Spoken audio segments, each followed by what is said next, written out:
ہمارے معاشرے کے افراد کا ایک کمزور پہلو یہ بھی ہے کہ مفاد تو اٹھائیں لیکن نہ کوئی خرچہ کرنا پڑے نہ ہی کوئی مفاد دینا پڑے. کسی سے موٹر سائیکل لیں، اس کا تیل بھی خرچ کریں، اس کو بعض دفعہ پنچر بھی کر دیں، نہ پنچر لگوائیں نہ تیل پورا کریں، واپسی آ کے ان کے گراج میں کھڑی کر دیں، یہ لو بھی آپ کی گاڑی ہے. تو یہ مزاج بڑا گھٹیا مزاج ہے، بڑا ہی ہلکا مزاج ہے. اس سے کوئی آدمی کسی کے دل میں عزت کا ماحول نہیں بنا سکتا. ممکن ہے کہ 4 پیسے اکٹھے کر لے، لیکن ایسا آدمی معاشرے میں، ماحول کے اندر عزت کی نگاہ سے نہ دیکھا جاتا ہے، نہ ہی 4 بندے اس کی عزت کرنے کا گوارہ کرتے ہیں. ایسے ہی خاندان مشترکہ ہوتا ہے، کسی بھائی کی کوشش ہوتی ہے بھائی کام چلتا رہے، قربانیاں دیں، وقت کی، جان کی، اپنے مال کی قربانی دیں، اپنے جذبات کی قربانی دیں تاکہ ہماری اکٹھی ترقی ہو جائے. اور کسی کا مزاج یہ ہوتا ہے کہ بھائی نہیں، اپنی جیب بھرو، دوسرے کو نقصان پہنچتا ہے تو پہنچنے دو، کسی کو بولنے تک نہ دو. اب اس کو ہم نامینیٹ نہیں کر سکتے کہ کس قسم کا انسان ہوتا ہے. اب اس کو صرف ہم یوں کہہ سکتے ہیں کہ ایسا انسان، اس کا تعلق حرص سے ہے. جس دل کے اندر حرص ہوتی ہے، وہ جہاں اس کا داؤ لگتا ہے وہاں پر وہ اپنا ہاتھ صاف کر لیتا ہے.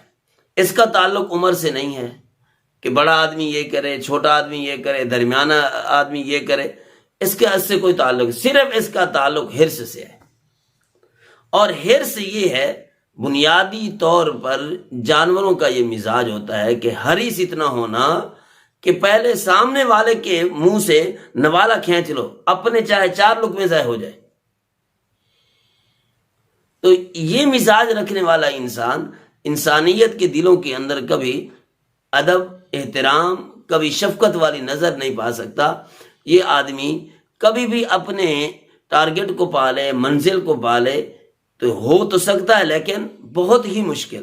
لیکن جو آدمی مفاد دے کر فائدہ اٹھاتا ہے، پہلے مفاد دیتا ہے، قربانی پھر فائدہ اٹھاتا ہے، تو ایسے آدمی کی عزت کبھی نہ کبھی ضرور ہوتی ہے، اور یہ عزت بھی پائیدار ہوتی ہے. اس طرح کے ایک عجیب سا قصہ ہے کہ ایک چور نے اپنے بیٹے کو نصیحت کی اور سمجھا رہا تھا، بیٹا بات سنیں، یا یوں سمجھے تبصرہ کر کہ یہ سامنے گھر کے اندر بتی جل رہی ہے نا، اس گھر سے میں نے 20 سال تک چوری کی ہے، 20 سال تک، لیکن آج بھی اس گھر کے اندر بتیاں جل رہی ہیں، لیکن میرے گھر میں دیا روشن نہیں ہو سکا. تو بیٹا بھی سمجھدار تھا، اس نے کہا بابا یہ کام چھوڑ دیں، کیونکہ جس گھر میں آپ نے 20 سال چوری کی ہے اس گھر کی لائٹ بجھی نہیں ہے، اور جہاں سے چوری کر کے آپ نے جس گھر میں رکھا ہے اس کی لائٹ جلی نہیں ہے. تو آئندہ بھی امید نہ رکھیں کہ یہاں کوئی لائٹ جلے گی. اس فن کو ہی چھوڑ دیں، اس شعبے کو ہی چھوڑ دیں، اس کو خیر باد کہیں، کوئی اور کام ہم شروع کرتے ہیں. تو سبق ہمیں یہ ملتا ہے کہ ہم لوگ مفاد دے کر کام شروع کریں، مفاد دے کر فائدہ اٹھائیں، تو انشاءاللہ عزت بھی بنے گی، انشاءاللہ مال میں ترقی بھی ہوگی.